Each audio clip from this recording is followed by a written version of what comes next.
Welcome to Return in a Moment, a short, soulful pause to help you reconnect, realign, and return to yourself. Unlike my longer Sunday episodes, these are bite-sized reflections, quick insights, and reminders that might be what you need to hear today. So let's take a moment to return together. Just a quick reminder that any information shared in this episode is for educational purposes only. It is never a substitute for medical or mental health advice. Please always consult your healthcare provider for any guidance specific to your needs. All right, everybody. In episode 5 that just came out a few days ago, we talked about shifting your beliefs in order to change your life. How recognizing the stories running in the background will allow you to rewrite them in a way that aligns with who you truly are. But transformation doesn't happen overnight. It happens in small, consistent, daily choices. So today I wanted to give you a simple, step-by-step way to begin integrating what we talked about in episode 5 into your daily life. So we've got 4 parts. You can take notes or you can always go back and listen to this anytime you need to. Number 1, notice the behavior that is not serving you anymore. Examples that I will talk about in this mini episode are procrastination, emotional eating, and avoiding difficult conversations. So again, number 1, notice the behavior.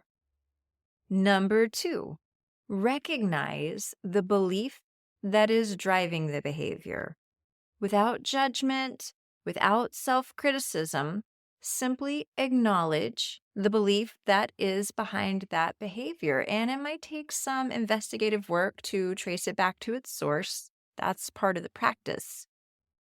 So to go back to number 1, where I identified procrastination, emotional eating, and avoiding difficult conversations, now I'm going to trace that back to the underlying belief.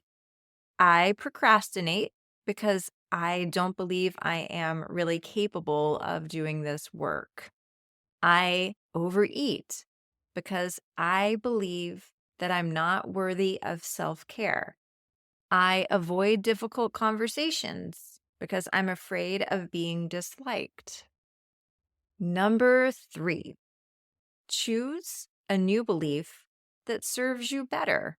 Replacing the old belief with one that aligns with who you want to be, something that you prefer. So going back to the examples before, I am someone who follows through on her commitments, regardless of the outcome. Or I am someone who prioritizes her physical health. And then finally, I am someone who speaks her truth, and I do not need to seek validation from sources outside myself. Actually, I like this one better. The only person that I should be afraid of disappointing is myself. All right, now we're at number 4. This one is so important. We have identified the behavior. We have traced it back to the belief. We are choosing a new belief. So number 4, reinforce the new belief.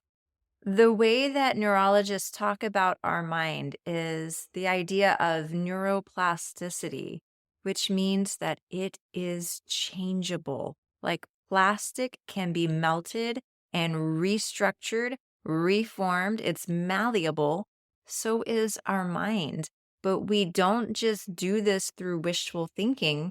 We have to actually do the work to create new grooves, new neural pathways, new connections. This is where repetition and reinforcing becomes really, really powerful for you. So to go back to the point, reinforcing the new belief, make sure that you are repeating your new belief every day and engage as many senses as possible. For example, Write it down in your journal each morning to engage that tactile sense.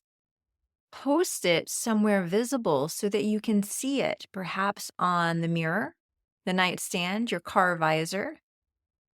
Say it out loud to yourself for a few minutes every day. Maybe it's at the same time that you're writing it down in your journal. Maybe it's when you see it on the mirror, or maybe you have another time where you can reaffirm this belief to yourself, however it works for you. And then another one that you can do is imagine what it feels like to truly believe this. Does your heart lift a little higher? Do your shoulders soften down away from your ears? Do your lips naturally turn up into a smile? Does a sense of excitement sparkle out of your eyes?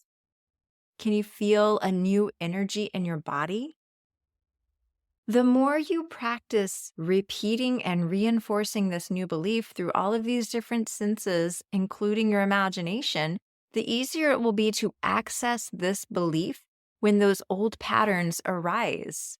And over time, this repetition truly does rewire your brain, shifts your identity, and this new belief becomes your lived experience. All right, everybody. I hope this short and sweet message gave you a practical way to start shifting your beliefs one little baby step at a time. Thank you so much for taking this moment to return with me. If this episode resonated, please share it with anyone who might need to hear it.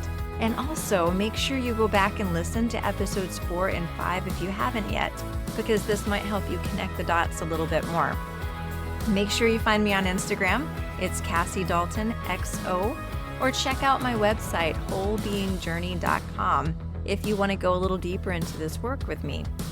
And don't forget, a new episode will drop every Sunday, so I will see you then when we return to her. Om Shanti. Namaste.